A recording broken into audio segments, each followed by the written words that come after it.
আসসালামু আলাইকুম এভরিওয়ান, কেমন আছেন সবাই?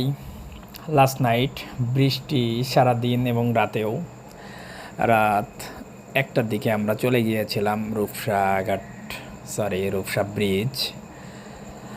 টোল প্লাজার ওখান থেকে আমরা একটু নাস্তা করে চলে আসলাম রূপসা ব্রিজে। রাতের রূপসা ব্রিজের ভিউটা জাস্ট অস্থির। অ্যান্ড আমাদের দক্ষিণবঙ্গের একটা ইমোশনাল জায়গা রূপসা ব্রিজ। সন্ধ্যার পর থেকে এখানে যে লাইটিংগুলা জোস, এখানে আসলে নিজেকে ফ্রেশ লাগে।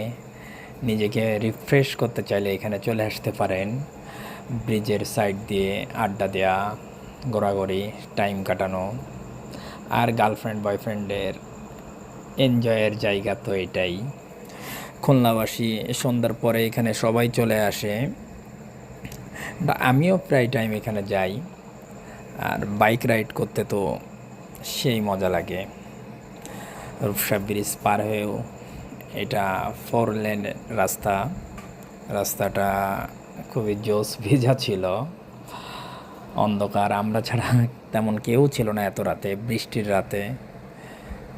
আমাদের বাপে খেদানো মায়ে তাড়ানো তো, যার কারণে কোনো সমস্যা নাই, আমরা রাতে বাইরে হয়ে পড়ি, বাট মানুষ সব বাসায়।